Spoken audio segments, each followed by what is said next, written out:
Boa tarde a todos. Nosso país tem passado ataques por situações e ocorrências tristes, mas que temos que nos posicionar e deixar claro sobre nossa posição ou pensamento sobre isso. Quando o homem fala de Constituição, que é o título do livro do Richard, a Constituição Divina, eu fui atrás para saber o que significa Constituição e por que o Richard colocou esta palavra. Constituição é o conjunto de leis supremas de um país, de um estado. O conjunto de leis que são superiores a todas as outras secundariazinhas que possam existir. Leis municipais, leis de um bairro, lei de uma comunidade. A Constituição é a lei suprema, ela está acima. Se o Richard coloca a Constituição divina, seriam as leis supremas de Deus, que são supremas, inclusive as leis da nossa sociedade, do nosso mundo. Então, as leis que Deus criou para que vivamos em harmonia. Todas as tentativas de sociedade, de criar uma lei de trânsito, de, por exemplo, deixar as primeiras cadeiras reservadas aos deficientes ou aos pacientes com dificuldades, são leis que visam fazer a gente viver bem em sociedade e levar uma sociedade mais igualitária, mais justa, mais harmoniosa. As leis de Deus visam a mesma coisa, com a única diferença que as leis do homem, elas precisam de atualização. As leis de Deus, sendo perfeitas desde a sua criação, não precisam. E como hoje de manhã aconteceu um fato muito interessante, 5 clientes que eu atendi no consultório, 3 me perguntaram, quase que me pressionando, o que eu achava do comportamento do João de Deus. O que foi aquilo, o que significa, como a doutrina se posiciona. Alguns até com o coração machucado, outros me colocando, vejam aí, você que defende essas pessoas, mostrando um grande equívoco nesse posicionamento. Então, baseado num texto de Richard, que nós vamos lê-lo aqui juntos, mostra o quão Richard está atual, porque as leis de Deus são atuais e em nenhum momento ela precisa de revisão, ela precisa sim de sua correta aplicação. Precisa-se ficar muito claro em coisas que Allan Kardec pediu para a gente, e nós não podemos deixar para trás os pedidos do codificador. O primeiro é que a nossa fé precisa ser raciocinada. Nós precisamos questionar as coisas. Nós vamos num médico que é muito bem falado, mas ele não pode ter um comportamento que foge à ética e à moral. Nós vamos procurar o Chico Xavier para receber uma psicografia. Tudo bem, mas vamos analisar que tipo de critério ele está usando, ele está cobrando, como é que é essa história? E este irmão, este amigo, esse companheiro, esse homem, esse encarnado, o João de Deus, oferecia curas para as pessoas e muitos foram lá atrás dessa cura. E nós precisamos entender que a fé raciocinada que Kardec coloca, ele quer dizer que uma instituição não é representada individualmente por membros que atuam nessa instituição. Então, se você vê política, vê a questão religiosa, social, precisa separar aquilo que você acredita do comportamento individual de cada ser humano. Não é porque um homem mora em Goiás que todos os goianos possam ser culpados ou não culpados por um comportamento. Não é porque é do sexo masculino, não é porque tem certa idade, não é porque é de uma certa religião. O comportamento individual de cada um é comportamento exclusivamente dele, a menos que na Constituição Espírita estivesse escrito que ele pudesse fazer o que fez. Aqui nós estamos falando de Constituição, e tudo aquilo que tem leis, o conjunto delas é uma Constituição. E a Constituição católica não responde pelos padres, muitas vezes pedófilos. A Constituição evangélica, dos pastores evangélicos de bom caráter, não responde por aqueles que só têm como ganância o seu comportamento perante seus fiéis. Então, fiquemos claros já num ponto. A instituição política, religiosa, qualquer que seja, não necessariamente responderá pelo comportamento individual de cada ser humano que tem moral questionável. Este é um ponto que Kardec sempre colocou para nós. raciocine se aquilo está certo. A nossa fé, por mais que esteja linkada, sim, a uma doutrina maravilhosa, a doutrina espírita, não pode se rotular por pessoas que têm comportamento muitas vezes equivocado. E aqui que eu deixo muito claro que, por exemplo, o comportamento daquele médico Roger Abdulmacid, que anestesiava as mulheres, que abusava dela, não responde pela medicina. A medicina não se sujou por causa desse irmão. Ele responderá pelo comportamento dele, e a medicina, perante muitos médicos que eu tenho conhecimento, é de grande caráter, salvou muitas vidas, aliviou muitas dores. Não podemos rotular deste modo. Se nós dissermos que todos os políticos são corruptos, político é corrupto mesmo, você inclui Dr. Bezerra de Menezes e Caibar Schutel, porque foram políticos. Então, se todos são, você tem que falar, com exceção de 2, pelo menos, e vai estar ainda assim errando, porque tem muitos homens e mulheres da política que têm um coração limpo e entram para tentar melhorar a sociedade. E, por incrível que pareça, conseguem sim sair de lá imaculados, não se mancharam naquela podridão feita pelo próprio homem. A nossa doutrina espírita tem a sua constituição, e se alguém me apontar que lá, teoricamente, está escrito alguma coisa que pudesse dar apoio a um comportamento equivocado, sim, você pode acusar, você pode dizer sobre a nossa doutrina, mas nós responderemos individualmente pela nossa condição. Agora, se você fala João de Deus, então esse homem não é de Deus, eu diria, não, vamos trocar o nome, João da terra, João encarnado, João do homem. E aquele oposto a Deus? Não, esse não existe. Nada se opõe a Deus. Nós somos criaturas que estamos ganhando perfeição, mas criados muito ignorantes, frágeis, escravos de certos vícios, de certas vicissitudes, que foi muito bem colocada aqui, como esses 7 pecados capitais que nós temos. Vamos atentar um pouco que eu apoio-me na minha profissão para dizer. Quando você está com dor de dente, quando você está com medo da vida ir embora, está com risco de morte, é natural que o ser humano esteja muito fragilizado. Ele está assustado, ele está aceitando qualquer coisa, principalmente depois que ele já tentou de tudo quanto é coisa. Quase certo é que quando você vai procurar uma cura espiritual, quando você vai procurar um atendimento fora da medicina convencional, é porque você já bateu com a cara na parede com a alopatia. Depois você tentou homeopatia, depois você tentou acupuntura, depois você foi na benzedeira, aí você foi lá para a Badiânia. Então a pessoa está fragilizada demais, vulnerável demais. Aqueles da família que veem, que estão observando alguém nessa situação, precisa dar apoio moral, apoio financeiro. Por quê? Porque ele gasta o dinheiro dele com qualquer coisa, se é que já não torrou em tudo que podia. Então aqui fica um pedido a vocês, que sempre vai haver maus e bons caráteres na terra, e vão usar dessa vulnerabilidade e fragilidade nossa e da nossa família para fazer o que quiserem. Não deixa que a pessoa entre sozinha na sala. No meu consultório está a Elaine o tempo todo ali comigo. É minha funcionária, sim, mas pelo menos é uma testemunha do bom caráter que tento levar lá no consultório.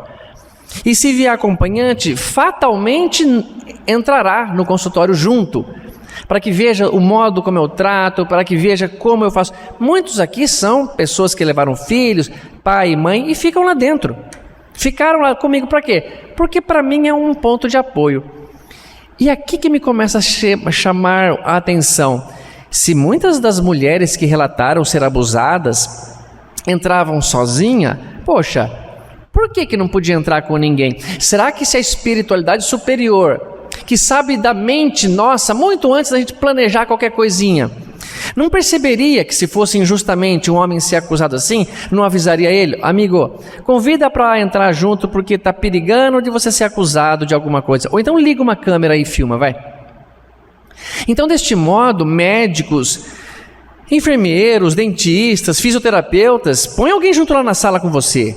Porque se for injustiçado, o que eu acho que 200 criaturas não vão dar as mãos para prejudicar alguém do nada, mas você pelo menos tem uma defesa da terra.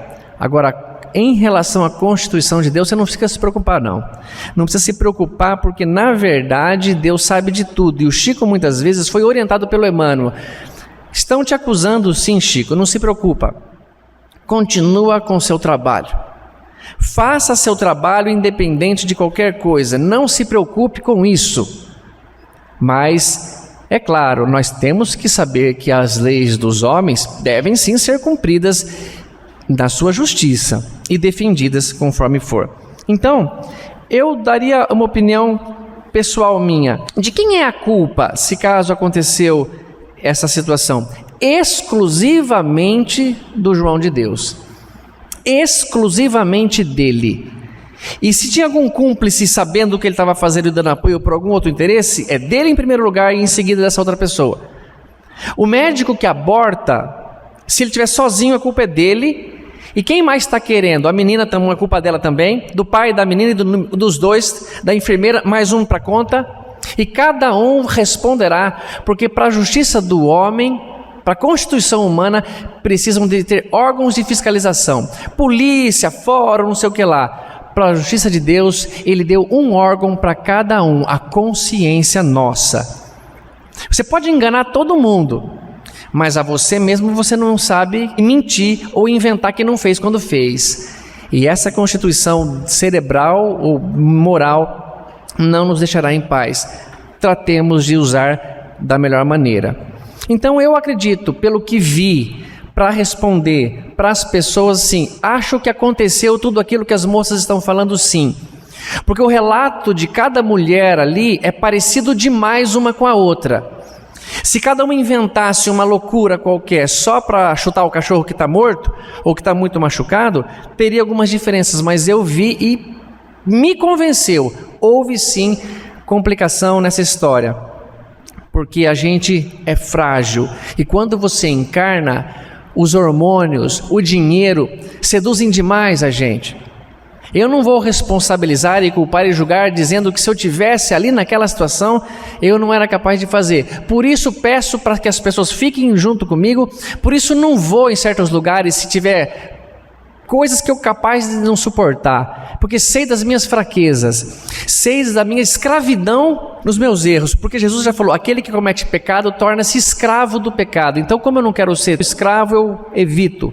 Estando perto das pessoas, conversando sempre junto de pessoas que possam ali, pelo menos, testemunhar ao favor da verdade. E Kardec então perguntou assim, se havia limite para o prazer do ser humano. Olha a inteligência de Allan Kardec onde vai. Deus traçou limites aos prazeres da terra? Tem limite sentir prazer? Sim, traçou, para vos indicar o limite do necessário, mas pelos vossos excessos chegais à saciedade e vos punis a vós mesmos. Então, se cometeu do jeito que a moça descreveu, se ela aumentou, se não aumentou nada, a própria saciedade, o próprio excesso de qualquer um que seja, e no caso, estamos falando de João de Deus, ele vai responder pelo que ele fez. Não é Deus que pensou, ele fez que jeito, como que ele fez, quantos anos a pessoa tinha? Não, a lei, a Constituição divina pune naturalmente, não se preocupem. Por isso o pedido, perdoa ele, deixa quieto, faz a oração até se você conseguir. Por quê? Porque ele vai responder por cada lágrima que ele derramou injustamente. E ele responderá, e por mais que a gente perdoe, não atenua a prova dele não. Pode dar força para ele passar e limpar toda a sujeira. E todas as pessoas que já cometeram crimes políticos, sociais ou religiosos se enquadram nesse texto do Richard. Porque teve épocas que eu me incomodei também quando vi que um pastor evangélico que não representa em si a Constituição limpa e sagrada da igreja evangélica chutou ou fez ofensa à imagem de uma santa, Nossa Senhora. E eu fiquei muito tocado porque se ela representa Nossa Senhora, ela representa minha mãe espiritual, as mulheres sagradas que geram as crianças, os meninos, as meninas, a nossa população, que se perpetua nesse ato. E se ele fez aquilo, ele responderá por ele. E eu não gosto de que fiquem falando dessa pessoa, porque todos os pastores nada. Tenho amicíssimos pastores e padres que são por demais honestos, que é a grande maioria, acredito. Que se deve pensar do homem que procurava, nos excessos de todo gênero, o requinte dos prazeres? Beber demais, comer demais, ter relação sexual demais. Isso, esse que está procurando. Olha a resposta. Pobre criatura, mais digna é de lástima que de inveja, pois bem perto está da morte. Aí Kardec pergunta, da morte física ou da morte moral? A resposta, de ambas. Está pertinho da morte, por quê? Bebendo demais, pode dirigir, embriagar-se, bater o carro. Comendo demais, terá os problemas do excesso da alimentação. Tendo relação promíscua demais, ou mesmo que não seja promíscua, é um risco. Pega-se doença, contrai-se problemas. É risco de vida moral e física. Eles responderam. Essas são as questões 713, 714, 714A. Lei de conservação. O Richard lindamente escreveu assim para nós. Associados ao instinto da conservação, há dois prazeres básicos. E aqui que eu falei, é muito perfeito em cima do que está acontecendo com este irmão João de Deus, pela condição dele ter sido fraco, vamos dizer. Dois prazeres básicos, Deus colocou extremamente associado à lei de conservação. Qual foi? O sexo e a alimentação. Imaginemos que complicada seria a perpetuação da espécie, da vida animal, se não houvesse prazer na atividade sexual. Ou se ingeríssemos alimentos apenas para sustentar o corpo, sem nenhum prazer, como quem faz uso de um remédio, de um medicamento. Eu, por não gostar muito de comer, e vocês já notaram isso, eu já falei assim, às vezes sem pensar, eu queria que tivesse comprimido de almoço. Esse aqui é de churrasco? Oba, então dá um. Eu sou vegetariano, esse aqui é... Tem sobremesa também? Tem sobremesa. Aceita o café? Aceito o café. Para mim estava resolvido, porque eu não acho que demora a mastigar, demora muito. Estou fazendo uma coisa, a hora que minha mãe ou agora, vem almoçar, eu não acredito que já está pronto o almoço. Então para mim é quase que como assim, mas se eu começar a não comer nada, me dá fome. E tem coisas que eu gosto de comer, é um prazer que existe para eu viver. Porque senão é capaz de a gente não comer e começa a ter problemas nisso. Então o prazer de comer dentro do normal é bem-vindo. O prazer sexual também. Porque se a gente tivesse o prazer sexual como ele dá, e a reprodução ou a fecundação acontecesse no aperto de mão, ninguém mais se cumprimentaria. Mas relação estaríamos fazendo normal. Por quê? Porque é prazeroso, é bom aquele ato com quem você ama, com quem está ali ao seu lado. Então o Richard continuou. No irracional dos animais, tais prazeres são disciplinados pelo instinto. Ele exercita o sexo somente no cio e se alimenta observando estritamente suas necessidades. É verdade. Quando a cadelinha está tranquilona, não aconteceu nada, os cachorrinhos passam ali na rua, parece que tem uns cachorros que tem compromisso marcado, não é possível. Porque ele vai firminho assim, ele chega na esquina e ele vira. Ele tem um objetivo. Ele não fica assim olhando para lá, para onde eu vou, não, tem hora marcada. Mas quando a cadelinha entra no cio, vem cachorro de Piratininga, fica aqui no portão de Bauru. Tamanho o poder dessa força. Mas a hora que ela sai, acabou a festa, vai embora. É só nesse momento. Richard tem razão, eles respondem nessa hora. E quando um leão está com fome, uma leoa vai caçar. Olha que beleza, a leoa vai caçar, o leão fica esperando. Ela caça, traz a caça, ele come primeiro, aí que sobrar, come ela e os leãozinhos. É assim que é. Mas vamos pensar. Depois que ele já está lá saciado, ali tendo a sua alcalose, aquela digestão que dá aquele soninho, pode passar manada de zebra, de gnu, de antílope, ele não vai atrás. Não tô sem fome. Ele não pensa, eu vou estocar alimento. Não, agora não tem mais. Mas então eles respondem por instinto. Mas a hora que você começa a encarnar em corpo de gente, em corpo humano, você usa o livre-arbítrio e você tem direito de comer sem ter fome, de pôr sal se está sem sal, de inventar um jeito de ingerir álcool de uma certa forma que dê prazer. E aí que começa a responsabilidade. Então ele fala assim, ó, com o homem acontece uma coisa diferente. Detendo a coroa da razão que lhe outorga o livre-arbítrio, ultrapassa os limites do íntimo e pode experimentar os prazeres do sexo e da alimentação onde, como e quando quiser. Pode, não pode? Pode. Não adianta eu tentar pedir para Gandalf o Branco ser fiel a uma pitbullzinha que eu compro para morar com ele. Se eu prender ele em 4 paredes ali no quintal, ele fica ali, mas se entrar uma cachorrinha no cio e ele escapar, ele vai lá. E ela também não vê como infidelidade. Mas nossa razão já exige. O sexo é prazeroso, mas não vamos ser escravo dele. Não vamos fazer uma mulher que viajou quilômetros por hora, juntou a economia máxima dela, está lá com o esposo na sala de espera, ela entra sozinha e você faz uma coisa horrível dessa? Quão escravo está você disso, cara? Não tem medo, não? Pois vai responder, lamentavelmente, mas a nossa doutrina não tem na Constituição dela que nós podemos fazer isso. Pelo contrário, ela tem um texto limpo e lindo, que se houver tempo nós vamos ver. Ele diz, o problema é que, imaturo para uma percepção plena da dimensão eterna da vida, ele prende-se muito ao imediatismo da existência física, deixando-se levar por instintos antes contidos pela natureza e que agora lhe compete controlar. O cachorrinho, o gato, o passarinho não tem que responder por controle, eles têm que atender sim o instinto deles. Mas nós, que já raciocinamos e achamos por bem às vezes, mesmo com fome, esperar a esposa ou o marido chegar, atrasando a nossa janta, mas para fazer companhia com ele, isso é vencer o instinto. Isso é vencer a fome, não, eu espero para comer com ele.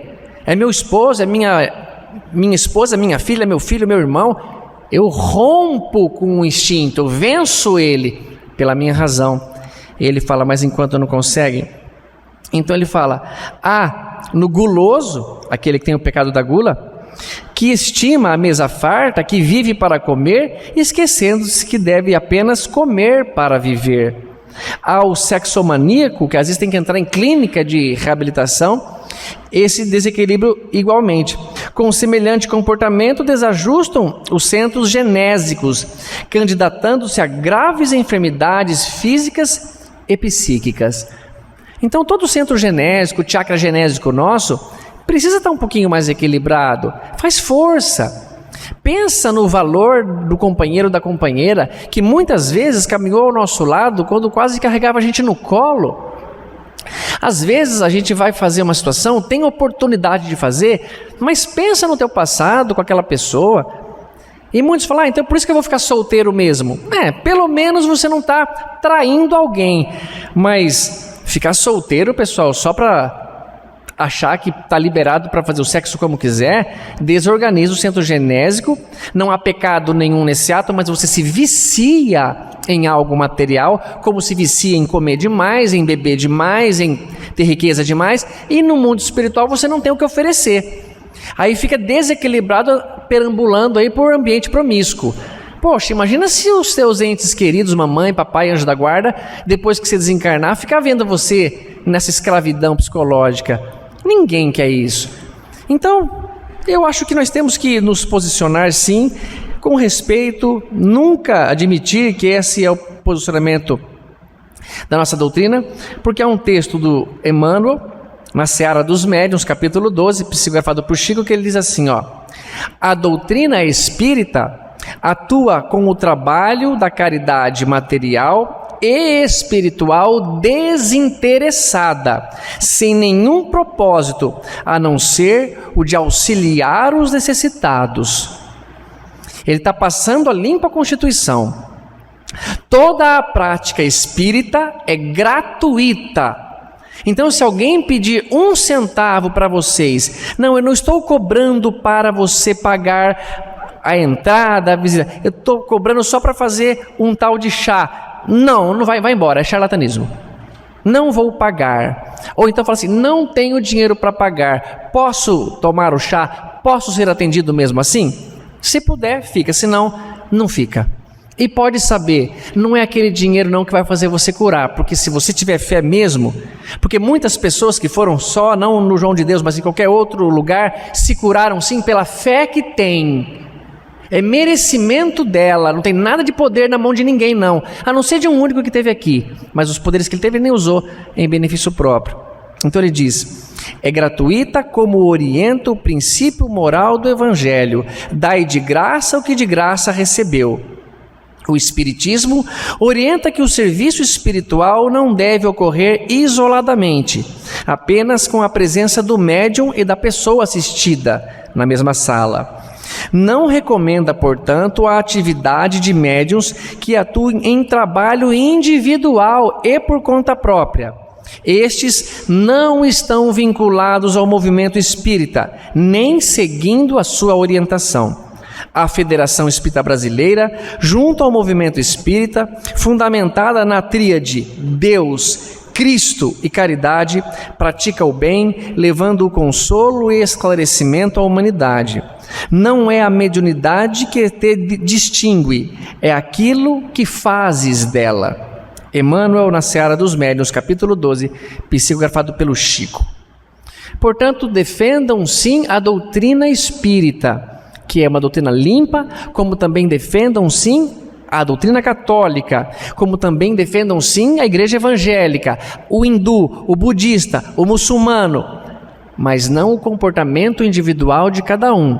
Nem rotulem que aquela seita é feia, que aquela organização é suja, se na constituição dela não tiver escrito que um homem médium pode entrar na sala assim com um homem, mulher.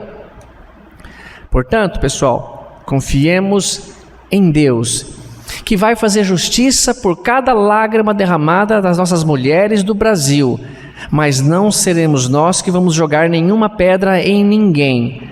Se alguém dentre nós tiver a consciência limpinha, Deus, pelas palavras de Jesus, disse, pode jogar a tua pedra. E com certeza o mestre falou isso, porque sabia que ninguém tinha consciência limpa para jogar. Portanto, vamos oferecer a justiça no nosso comportamento, sem julgar ninguém, mas fazer sim, pela justiça dos homens, valer a nossa legislação. Se ele é culpado, deverá responder por si mesmo, sendo preso ou qualquer outra coisa que a Constituição do homem fale.